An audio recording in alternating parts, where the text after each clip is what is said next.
तुम्हारा झुक जाता है।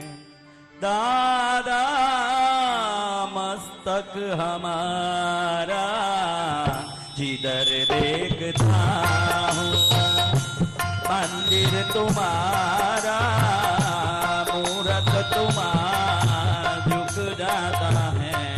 दादा मस्तक हमारा, मैं चरणों में तेरे प्यार से सेवा करता हूँ। कल कितने लोग कल पूजा में थे, उनको मैंने समझाया था कि हम ऐसे पवित्रमय स्थानों में पहुंचते हैं और ऐसे भक्तिमय स्थानों में पहुंचते हैं। अगर सामने घास रखा हो फिर भी कोई गाय नहीं खाता हो तो वो ऐसा अड़ियल गाय है जिसको घास तकदीर में लिखा नहीं है। सामने भोजन रखा हो और नहीं खाता हो तो वो ऐसा अड़ियल इंसान है जिसके तकदीर में भोजन लिखा नहीं है। सामने प्रभु बैठे हों और ताली भक्ति का आनंद नहीं लेता हो, वो ऐसा अड़ियल इंसान है जिसके तकदीर में कृपा लिखा नहीं है। और जिसके तकदीर में कृपा लिखी हो ऐसी मस्ती करता है कि गुरु भगवंतों की कृपा से, साधु भगवंतों की कृपा से, इष्ट की जिनेंद्र की कृपा से धन्य हो जाता है। और आज का पूजन अपने आप में विशेष है क्योंकि प्यास न बुझे यहाँ पानी के बिना, रोशनी न आवे सूर्य देव के बिना। प्यास न बुझे यहाँ पानी के बिना, रोशनी न आए सूर्य देव के बिना। शासन न चले संत साधु के बिना, शासन न चले संत साधु के बिना। ये धर्म न चले जिनेंद्र देव के बिना, ये धर्म न चले जिनेंद्र देव के बिना। ये परमात्मा के बिना ये शासन नहीं चलेगा। और कभी आपने पार्श्वनाथ की पूजा की होगी, कभी नेमिनाथ की होगी, कभी वर्धमान भगवान महावीर की होगी। आज तो लॉटरी लग गई, किसी को कहें कि भाई तेरे घर में बहू आएगी, साथ में दहेज में गहना आएगा, खुश हो जाता है। फिर कहें कि साथ में गाड़ी भी आएगी और खुश हो जाता है। लेकिन वो कोई खुश होता है जिसको मालूम पड़े कि मेरी बहू आई, वो संस्कारी आएगी तब खुश होवे, वो ससुर धन्य भागी। इधर प्रभु के इस पूजन में शनिवार को मुनि सूरत स्वामी पूजन है, जिनकी पूजा। लेकिन आज जो पूजा है सर्वोत्तम पूजा है। क्या पूजा है? 24 तीर्थंकरों की एक एक पृथक पृथक पूजा। 24 तीर्थंकर कितने तीर्थंकर हुए? 25वां तीर्थंकर स्वयं शासन यहाँ चतुर्विध संघ बैठा है। ये 25वां तीर्थंकर है चतुर्विध संघ। कहते हैं कि चतुर्विध संघ को नमन कर लो तो जिनेंद्र के सिद्धांत को नमन का पुण्य मिलता है। इस कार्यक्रम को पूरे विश्व के 152 देशों के लोग एक साथ देख रहे हैं। सीधा प्रसारण हो रहा है। थोड़ा हंसते रहना, क्योंकि आपका काका बाबा देखता होगा टीवी में, कोई तो देखता होगा, वो कहेगा कि ये अड़ियल और चिड़चिड़ा आदमी है। थोड़े हंसते रहोगे। हंसो न भाई, गाना का आपके ससुराल वाले देख रहे हैं, आप समझ नहीं रहे हो। तो अब आपके जीवन में प्रकाश चाहिए कि अंधेरा चाहिए? प्रकाश। सुमति चाहिए कि कुमति चाहिए? सुमति। सोनामा सुगंध भले, सोनामा सुगंध भले। अगर प्रकाश आ गई तो खुशी आ गया, लेकिन सुमति आ गया तो मुक्ति आ गया। यहां देखो हमारे पास सुमति प्रकाश जी मरा साहब स्वयं आ गए। और क्या चाहिए? दोनों साथ आ गया हमारे पास। आपने कहा कि कुमति नहीं चाहिए, हमको क्या चाहिए? सुमति। किसी ने महाभारत के भीष्म पितामह को उनके जीवित काल में तो देखा नहीं, उनको तो जाना नहीं कि वो कैसे हैं। ऐसे भीष्म शपथधारी हमारे सुमति प्रकाश जी महाराज साहब, हमारे विशाल हृदय धारी उपाध्याय श्री विशाल मुनि जी महाराज साहब, पंकज वासिनी पद्मावती के चरण में पहुंचे हुए पंकज मुनि जी महाराज साहब, कितने ही साधु संत आज और भी ललित प्रभ जी, चंद्र प्रभ जी थोड़ी देर में पहुंच रहे हैं, और कई मंदिर मार्गी साधु आज शाम तक पहुंच रहे हैं, और सानकवासी दूसरे संत साध्वियां आज शाम तक पहुंच रही है। इस उत्सव में भाग लेने ये सब पहुंचे। मैंने कहा अभी जाके महाराज साहब मेरे चमड़े को उखेड़ के आपके चरण में चप्पल बना के सिला दूं तो भी आपका उपकार मेरे ऊपर भारी रहेगा, क्योंकि आपने आज एक नई आदर्श और क्रांति इस जगत को दिया है। अगर कोई साधु सोचे तो मंदिर भी स्थानक बन सकता है, न स्थानक में भी जैन सिद्धांत की आराधना हो सकती है। इस विशाल भावना का प्रतीक बन के आपने जो यहाँ एक सर्वोत्तम उदाहरण दिया है, जैन जगत के लिए आज की आवश्यकता है। हम नहीं दिगंबर श्वेतांबर स्थानक वासी तेरा पंथी, सब एक धर्म के अनुयायी, सब एक धर्म के विश्वासी। हम जैनी अपना धर्म जैन, बस इतना परिचय काफी है। हम यही कामना करते हैं, हम यही कामना करते हैं, कामना करते, कामना करते, हम यही कामना करते हैं। पर्यूषण के समय में सभी साधु जोरदार प्रेरणा देते हैं कि हम सबको एक होना चाहिए, क्षमा करना चाहिए, क्षमा पाना चाहिए, लेकिन जब काम पड़ता है तो वही मुंह मोड़ के चले जाएं तो समाज कैसे एक होगा, श्रावक कैसे एकता की प्रेरणा पाएंगे तो तब जब एक पाठ कर सभी मुनिराज साथ बैठे होंगे और प्रेम से संदेश देंगे, हम तो एक हो गए हैं, अब बारी आपकी है। हम तो एक हो गए हैं, अब बारी आपकी है। हम में कोई भेद नहीं है, अब बारी आपकी है। हम तो एक हो गए हैं, अब बारी आपकी है। हम में कोई भेद नहीं है। अब हम सब आराधना शुरू करेंगे। आज का दिन पावन दिन है, प्रभु भक्ति का दिन है। आज दूसरा दिन है। कैसा दिन है?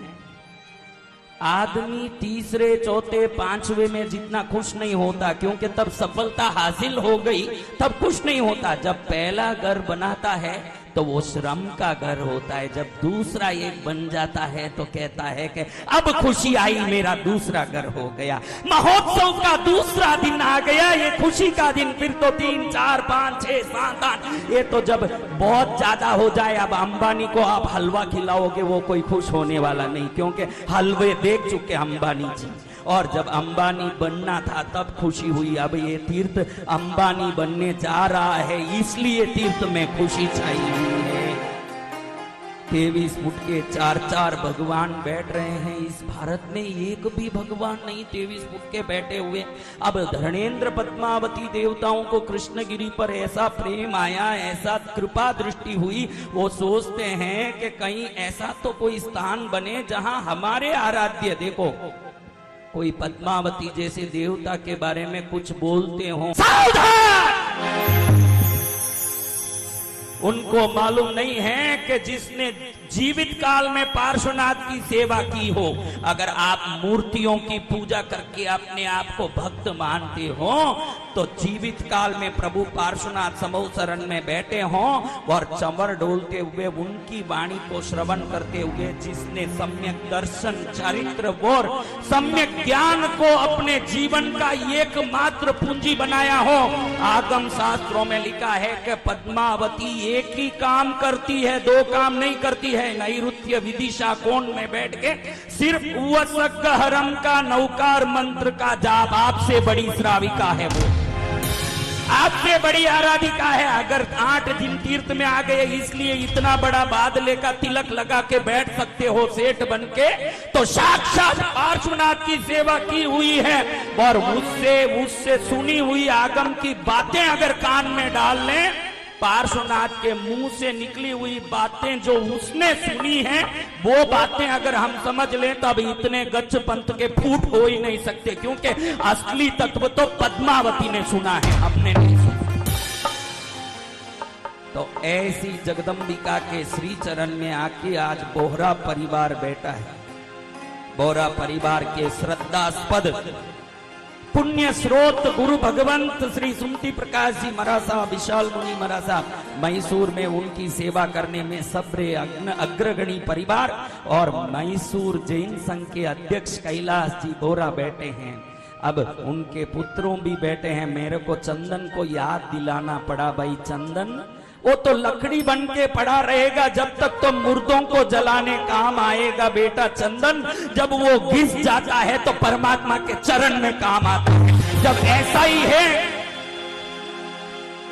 मुर्दों को मुट्ठी, जब चंदन मुठिया बन के रह जाता है तो मुर्दों को जलाने मात्र ही काम आएगा।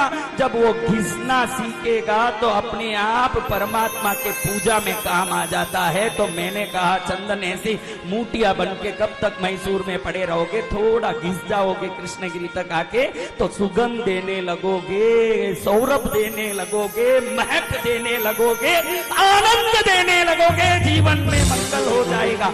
आज देखो, कल अगर कल पूजा हो जाती तो गुरु महाराज यहाँ नहीं थे, आज ही बिहार करके आए। तुम्हारा पुण्य बल, श्रद्धा बल, कैलाश चंद जी के शासन के प्रति जो सेवा का बल है, जिन जिन को आने जरूरी थी वो सब पहुंच चुके हैं ऑलरेडी। तो अब ये पूजन ऐसा महत्वपूर्ण, मैंने गुरुदेव को वंदन करके विनंती किया, गुरु महाराज पूजन में आप भी पधारिए, विराजिए, क्योंकि आपके सानिध्य मात्र से ही जीवों में धर्म की प्रेरणा मिलेगी। देखो मेरे में और गुरु महाराज में क्या फर्क है आपको बता देता हूं, आप समझ लेना एक बहुत बड़ा फर्क। मेरे बोलने के बाद ही दुनिया धर्म पाएगी, उनके देखने मात्र से ही दुनिया धर्म पाएगी। वो पुण्य स्रोत हैं, इसलिए वो बैठ गए, खाली देख रहे हैं। एक नजर काफी है। क्या काफी है? ये मिलना मिलाना हमारा तुम्हारा, जमाना दीवाना हमारा तुम्हारा, ये रिश्ता पुराना हमारा तुम्हारा, ये रिश्ता पुराना हमारा तुम्हारा, जमाना दीवाना हमारा तुम्हारा, ये मिलना मिलाना हमारा तुम्हारा। ऐसे गोबर थापने वालों का या क्या काम है? जोर से बजाओ ताली, ऐसे बजाओ, गुरु महाराज खुश हो जाएंगे, कुछ भक्ति हो रही है। वो बोलेंगे कि मैं तो कल ही प्यार कर लूंगा, मुझे हो गई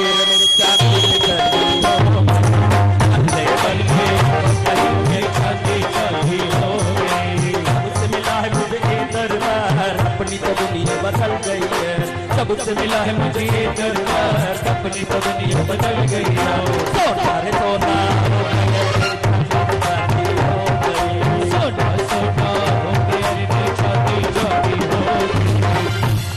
अब जितने लोग आए हैं, कोई कहीं से कोई कहीं से, अब इन सबको भक्ति में रमाना है। कहते हैं कि अगरबत्ती को नाक में घुसेड़ने की कोई जरूरत नहीं है, वो जहां है वहीं से सुगंध अपने तक पहुंचाता है। दीपक को आंख में घुसेड़ने की जरूरत नहीं है, जहां है वहीं से प्रकाश पहुंचाता है। अगर अगरबत्ती भी बैठे जगह से सुगंध भेज सकता है, ऐसे परमात्मा के श्री चरण में पहुंचने के बाद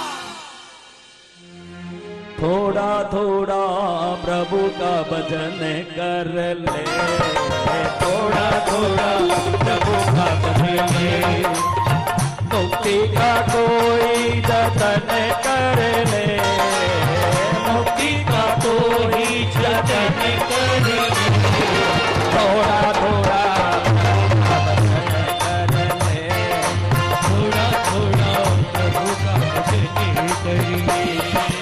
जितने लोग बैठे हैं उनमें कोई सिगरेट पीने वाला, तंबाकू गुटखा खाने वाला हो, उनको मैं दोष नहीं देता, वो निर्दोष है।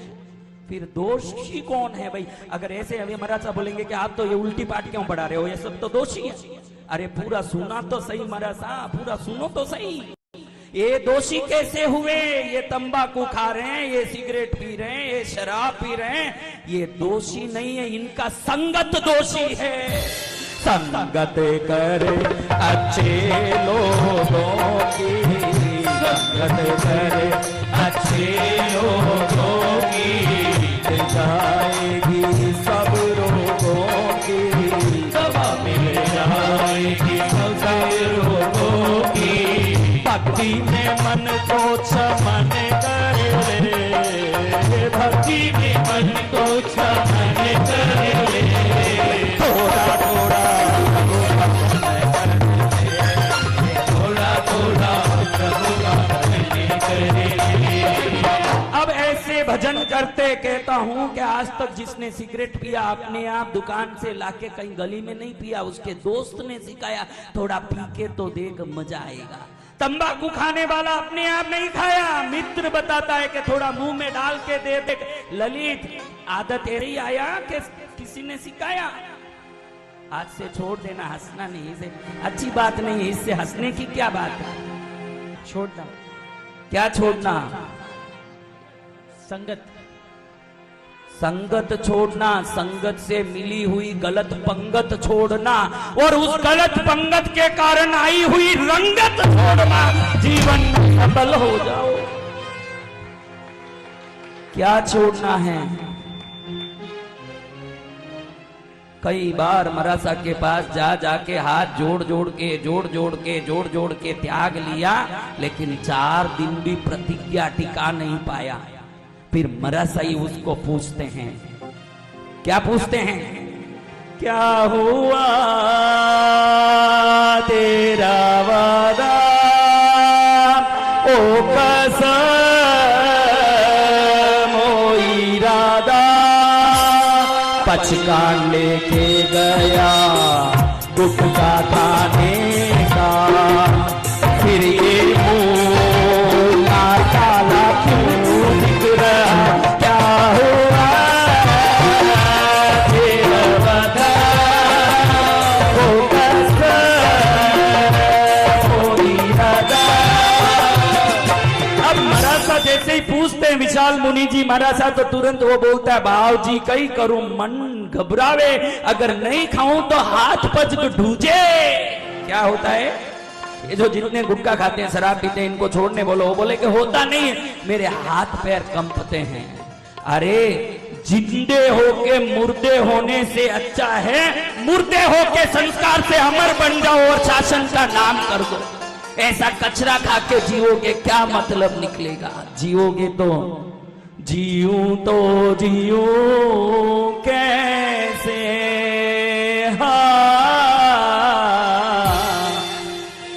बिन संस्कार के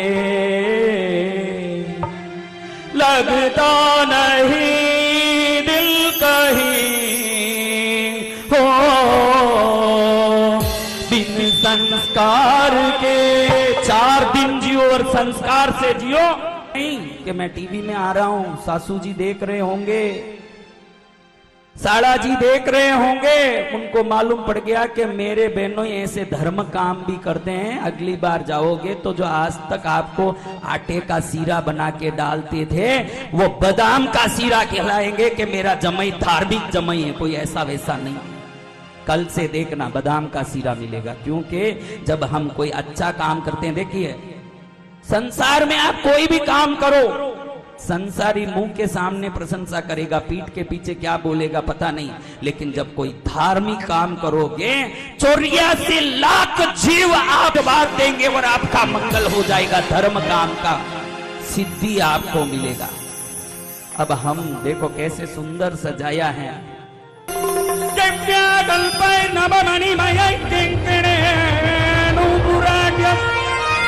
दीप्ताकारं विशदवदनं सुप्रसन्नं त्रिनेत्रं हस्तग्राभ्यां बटुकमणिसं शूलदण्डौ ददानं मुद्यद्भास्करसन्निभं त्रिनयनं रक्ताङ्गरागस्रजं स्मेराज्यं वरदं कपालकलधरं मुण्डमालामहेशं दिग्वस्त्रं पिङ्गकेशं डमरुमतक्षुणीं खड्गशूलाभयानि नागं घण्टां कपालकरसरजिरुहै बिभ्रतीं बिभवंशं सर्पाकल्पं त्रिनेत्रं मणिमय विलसत्किङ्किणेनूपुराढ्यं पीतवर्णं चतुर्बाहुं त्रिनेत्रं पीतवाचसं अक्षयस्वर्णमाणिक्यं तडित्पूरितपात्रकम् अभिलषितं महाशूलं तोमरं चामरद्वयं सर्वाभरणसम्पन्नं मुक्ताहारोपशोभितं मदोन्मत्तं सुखासीनं भक्तानां तवरप्रदं सन्ततं चिन्तयेत् पश्यं भैरवं धुमकान्तारस्थितमाणिक्यमण्डपा सिंहासनगतं जायेत् भैरवं स्वर्णदायकं गाङ्गेयपात्रं डमरुं त्रिशूलं वरं करैः सन्ददतं त्रिनेत्रं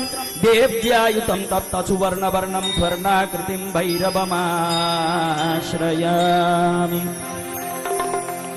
हमने एक भजन बनाया था जो लाखों YouTube में लाइक्स हैं और करोड़ों लोग जिसको देख चुके हैं। और नौकर रख लो भैरव देवा तुम अपने दरबार में, नौकर रख लो भैरव देवा तुम अपने दरबार में, करूं सवारी कुछ दिन बाबा मैं तेरे दरबार में, गंगा जल से मैं तेरे चरण बहा लूंगा, गंगा जल से मैं तेरे चरण बहा लूंगा, रोज दया सिंगार करके तुझे रजाऊंगा, आंटियां सजाऊंगा, छोला सिलवाऊंगा, सुनहरे कोटे का आंटी में लाके तुझे सजाऊंगा, नौकर रख लो भैरव देवा तुम अपने परिवार। एक बार भैरवनाथ की दिल से जो जय बोलेगा, अमर कोश में कालिदास भैरव का जो देते हैं, जीवन को निर्भय कर देते हैं, इसलिए उन देवता का नाम क्या है? भैरव। हाँ, कभी नई जानकारी हो तो आज जान लो कि जिनको ध्यान करने से आदमी भयमुक्त हो जाता है, भैरव। तो ऐसे भैरवनाथ को वंदन करके आया तेरे दर पर के, हाथ रखो सर पर के, भैरू तेरा नाम है लिए, पटक जाऊंगा मैं गिर जाऊंगा जो तूने मुझे थाम लिया, वो भैरव जी आया तेरे दर पर के, हाथ रखो सर पर के, भैरू तेरा नाम है लिया, पटक जाऊंगा मैं गिर जाऊंगा जो तूने मुझे थाम लिया, ओ भैरव जी। तो उनको अब टीवी में सामने वहीं से हाथ ऊंचा करना है 100%, क्योंकि जो संसार में हाथ ऊंचा कर देता है ना, तो उसको लोग कहते हैं कि इसने हाथ उठा दिया, ये दिवालिया बन गया। और जो प्रभु भक्ति में हाथ ऊंचा करता है, प्रभु उसका हाथ थाम लेते हैं और उस ऊंचाई पर ले जाते हैं जहां पहुंचने के बाद वो सर्वोत्तम मुक्ति का मालिक बनता है। को तो चरणों में भैरव जी रहने तो कहते हैं हम सब तो आज हमको कहने दो, तुमको चरणों में भैरव जी रहने दो, कहते हैं हम सब तो आज हमको कहने दो, तुम ही हो दाता तुम ही हो पिता भैरव जी, भैरव जी भैरव जी भैरव जी। आया तेरे घर पर के हाथ रखो सर पर के भैरव तेरा नाम लिया, भटक जाऊंगा मैं गिर जाऊंगा जो तूने न लिया। ओ भैरव जी। રાજકોટ થી કેટલા આવેલા છો હાથ ઊંચા કરજો અને તમે બોલો કે ભાઈ પ્રથમ તીર્થંકર નું નામ શું? अब पहली पूजा उनसे शुरू करेंगे, समय बहुत कम है। अस्मिन गुरुजी घड़ी घड़ी रुक जा जा जा घड़ी रुक जा जा जा घड़ी रुक जा। अब ये कहाँ सुनता, ये कहता है कि मैं महावीर स्वामी के लिए भी जिस समय वो मोक्ष सिधार रहे थे उस समय भस्मक नाम का नक्षत्र दोष लगा था, फिर भी मैं एक क्षण रुक नहीं सका। मैं तीर्थंकरों के लिए भी अपने अवकाश को छोड़ नहीं सका। तो समयम गोयम माप हमाइए, समय चले जाएगा, भजन भक्ति में लग जाइए, जीवन को सफल कर लीजिए। मौका आ गया है, बाल बाउंड्री के बाहर हो जाएं और बेड़ा पार हो जाएं, तब जाके जीवन सफल हो जाए। इसलिए हमको भक्ति करना है। क्या करना है? भक्ति। बहनों बधाने साथा छे, भक्ति में आनंद आवे छे।